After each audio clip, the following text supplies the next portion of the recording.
আজকে ভিডিওতে আমরা আলোচনা করব সি প্রোগ্রামিং ল্যাঙ্গুয়েজের একটি প্রোগ্রাম।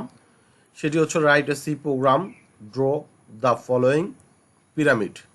আমরা কিভাবে সি প্রোগ্রামিংয়ে কোডিং করে একটি পিরামিড ডিজাইন করতে পারি সেই বিষয়টি আজকে আমরা দেখব। এই জন্য আমরা আমাদের ল্যাপটপ বা পিসিতে থাকা যে কোনো একটি অনলাইন বা অফলাইন কম্পাইলার যেটি রয়েছে সি প্রোগ্রামিং কম্পাইলার, সেই প্রোগ্রামিং কম্পাইলার রান করব। আমি online base C programming compiler editor run করেছি। এখানে আমরা প্রোগ্রাম কোড টাইপ করব। সি প্রোগ্রামের সর্বপ্রথম আমরা বডি স্ট্রাকচার টাইপ করছি, সেটা হচ্ছিল শিফট চেপে hash include CLUDE include greater than stdio dot H smaller দেন দিয়ে ক্লোজ দিলাম।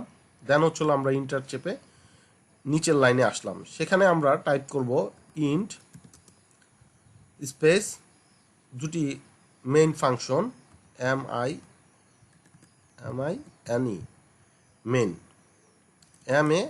মেইন ফাংশন টাইপ করলাম।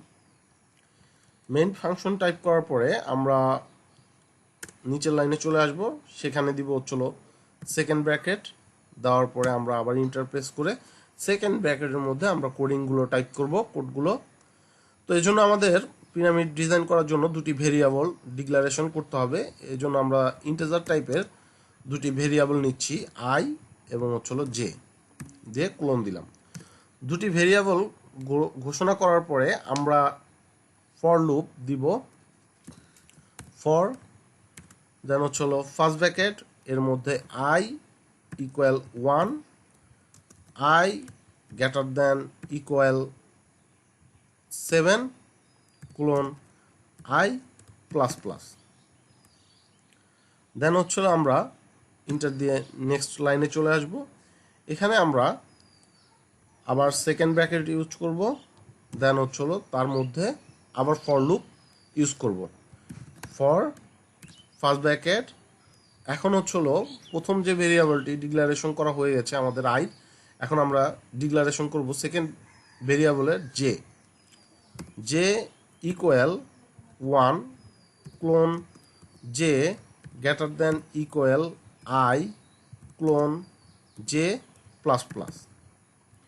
আমাদের দুটি লুপ ফর লুপ ইউজ করা হয়ে গেছে। এখন আমরা সেকেন্ড ব্র্যাকেট ইউজ করব। ইউজ করে আমরা প্রিন্ট অপশনটি দিব, PRINTF প্রিন্টএফ ফাংশনটি রান করে আমরা হচ্ছিল ডাবল কোটেশনের মধ্যে স্টার চিহ্ন ইউজ করব। দেন হচ্ছিল আমরা ক্লোন ব্যবহার করে এই প্রিন্ট অপশনটি ক্লোজ করে দিব। দেন আমরা এই সেকেন্ড ব্র্যাকেটের আন্ডার থেকে বের হয়ে এসে আবার প্রিন্ট ঘোষণা করব, PRINTF প্রিন্টএফ ফাংশন ঘোষণা করার পরে আমরা ফার্স্ট ব্র্যাকেটের মধ্যে ডাবল কোটেশন দিব এবং হচ্ছিল ব্যাকস্ল্যাশ এন দিব নিউ লাইনের জন্য। দেন হচ্ছিল এই ফার্স্ট ব্র্যাকেটটি, এই অপশনটি আমরা হচ্ছিল ক্লোজ করে দিলাম ক্লোন ব্যবহার করে। দেন আমরা হচ্ছিল সর্বনিচে চলে আসব। সেকেন্ড ব্র্যাকেটের নিচে এসে আমরা ডিক্লেয়ার করে দেব প্রোগ্রাম ক্লোজের জন্য রিটার্ন TURN টাইপ 0 দিলাম। দেওয়ার পরে যদি আমরা প্রোগ্রামটি রান করি তাহলে আমরা দেখতে পাচ্ছি যে আমাদের পিরামিডটি প্রোগ্রাম কোডে রান হয়েছে।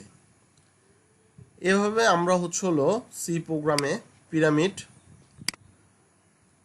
তৈরি করতে পারবো।